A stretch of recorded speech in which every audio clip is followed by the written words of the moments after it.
Hi kids, this is Ben. Welcome to Watchbots Prime. This podcast is the David Krumholtz's Bernard the Elf to Tim Allen's The Santa Claus. So it's much more suave and sophisticated. I think I need to start taping pictures up in my kitchen or something, so it feels like I'm actually talking to somebody instead of just making jokes into the ether, but we move on.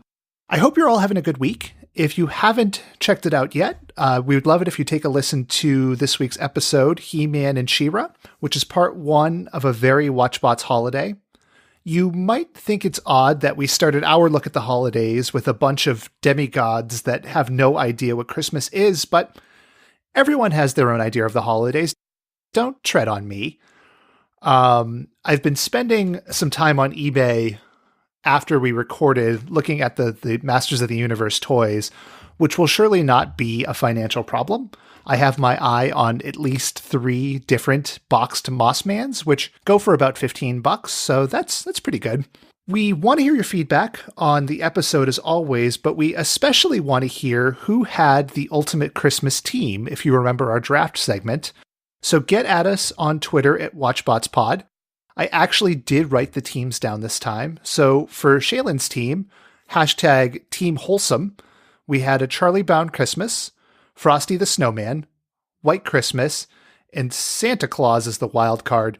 Shaylin almost got another hashtag, which you might be able to guess based off our discussion, but I'm not going the problematic route today. So Dave, hashtag Team Krampus, How the Grinch Stole Christmas, the cartoon, not either of the abominations that are movies, Bing Crosby Christmas 77, which featured David Bowie, A Christmas Story, and then for his wild card, Krampus/Krampus. We'll figure out the actual pronunciation for sure. For my team, hashtag Team Kickass, the Star Wars Holiday Special, A Muppet Family Christmas, National Lampoon's Christmas Vacation, and Jesus Christ. So I think in your heart of hearts, you know which way to go, but hit us up on Twitter. We've also heard from a few folks about things they'd like us to watch and a few other bits of feedback, and we're always open to that stuff. You know, ways we can improve, unnecessary pats on the back, bizarre memes, whatever. You can get us at Twitter or email at watchbotspod.com. I realize, too, that because we're a cartoon about old TV, that we reference a lot of visual stuff, especially with the last episode with He-Man and She-Ra. We try to pull some of the craziest stuff, and we post it on GIF form, and we use Jiffy for that. So if you go to Jiffy, GIPHY.com/channel/WatchbotsPod, you can see right back from G.I. Joe up to now all the stuff we pulled. It's pretty funny to watch just in, 3-4 second clips, so definitely take a look. You might recall last week too, Shaylin and Dave giving me some shit for liking Santa Claus the movie. I watched it today with my 3-year-old, and you know what? It's still awesome. Is it well acted? No, not especially.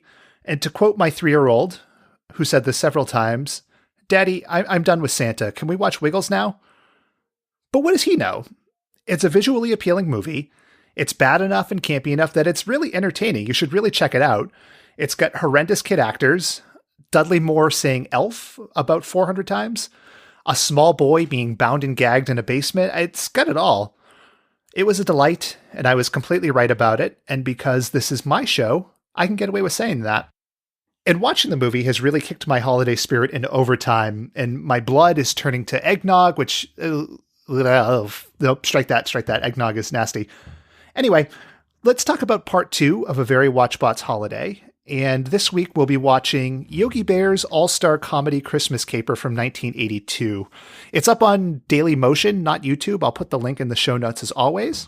You can debate the all-star part of this. You can debate the comedy part, but you definitely can't debate that this exists. Like many things we watch, it's very wholesome on the surface, but if you dig in a bit, you get a lot of weird shit about like the kind of people who hold full conversations with animals and kidnapping. Don't believe me? We got a clip here.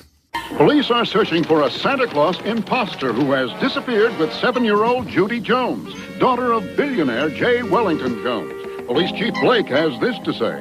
Witnesses described the suspect as resembling a bear, 5'7", 210 pounds. There's a lot of meat on the bone, or apples in the picnic basket, or whatever thing you want to use. So join us on Monday. Quick programming note too, we're recording ahead a little bit this week because of the holidays, but we will drop the Yogi Bear episode on Christmas Eve as scheduled. We do have a new episode planned to drop on New Year's Eve, and that episode is maybe the most insane one we've done yet, so stay tuned on that. And we'll have our regularly scheduled Prime episodes in between. Although Dave is also sick, so who the hell knows what we're going to do. Maybe starting the podcast around the holidays was a bad idea, but we're sort of knee-deep in it at this point, so we'll figure it out. I think that's it for now, so until next week, I'm dreaming of a white Christmas, but if the white runs out, I'll drink the red. It's a wine joke. I didn't write it, and it didn't work. Bye.